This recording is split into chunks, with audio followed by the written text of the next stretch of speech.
كلنا نعرف شعور إننا نقعد ساعات طويلة نذاكر وفي الآخر ما نلاقيش النتيجة اللي بنتمناها.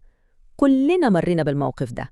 طيب في الشرح ده هنجمع خلاصة نصايح الخبراء عشان نكتشف سوا إيه هي أسرار المذاكرة بذكاء مش بس بمجهود وخلاص. شعور محبط جدا، صح؟ بنقضي ساعات طويلة، لكن الدرجات في النهاية مش بتعكس المجهود ده خالص. ليه درس المفروض ياخد مننا 3 ساعات بنلاقي نفسنا بنقعد عليه 6 أو حتى 10 ساعات والنتيجة برضو مش مرضية؟ دي هي بالظبط المشكلة اللي هنلاقي لها حل النهاردة. طيب خلونا نتعمق في الموضوع ده. السر مش في إننا نبذل مجهود أكبر بنفس الطريقة القديمة. زي ما الخبراء بيقولوا التكرار وإعادة الكتابة دي طرق بتستهلك وقت رهيب. لا، المذاكرة الذكية كلها بتدور حوالين الفهم والتطبيق العملي. يلا بينا نشوف ده معناه إيه بالظبط. قبل ما نفتح أي كتاب لازم الأول نحط الأساس الصح. الموضوع كله بيبدأ من تهيئة العقل والمكان اللي منذاكر فيه عشان نقدر نستفيد لأقصى درجة.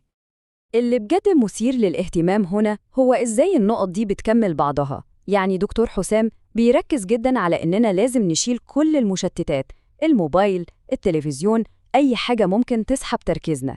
وكمان بيتكلم عن التحكم في المزاج، يعني لو افتكرت حاجة زعلتك أو ندمت على حاجة قول لنفسك بوعي الموضوع ده هفكر فيه بعدين وركز. وهنا بتيجي نصيحة الدكتورة هند اللي بتكمل الصورة بشكل رائع: الروتين وخصوصاً النوم. هي بتوصي بجدول ثابت زي من 11 بالليل ل 6 الصبح، لأن ببساطة العقل المرتاح هو العقل اللي بيقدر يركز. ودي رسالة قوية جدا من دكتور حسام.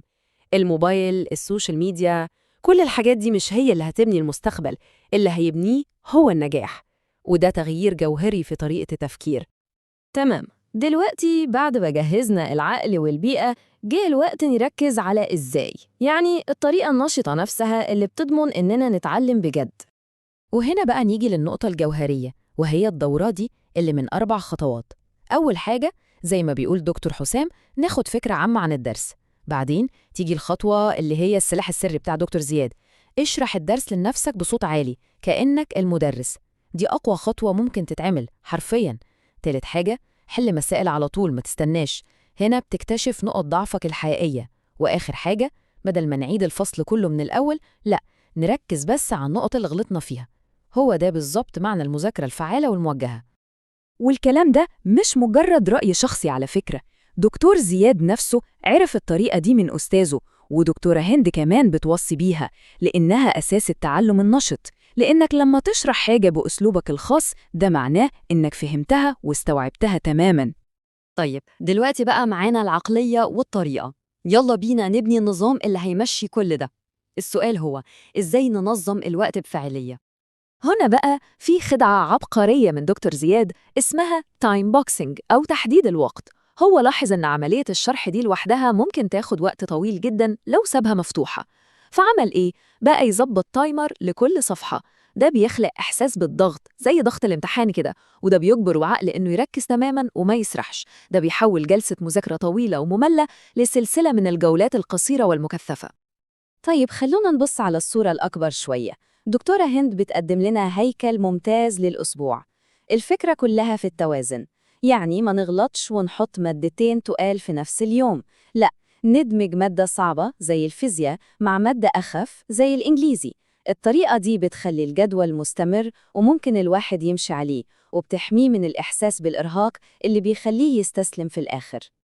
ولو دخلنا جوه كل جلسة مذاكرة هنلاقي إن التنظيم مهم برضو. دكتورة هند بتقترح جلسات مدتها ساعة تقريباً، متقسمة كالتالي: 50 دقيقة تركيز تام وبعدها 10 دقايق راحة. ال10 دقايق دول مش وقت ضايع، بالعكس دول أساسيين عشان العقل يفصل ويعيد شحن طاقته ونقدر نرجع للجلسة اللي بعدها بتركيز كامل. كل الكلام ده جميل جداً نظرياً، بس هل هو فعال فعلاً على أرض الواقع؟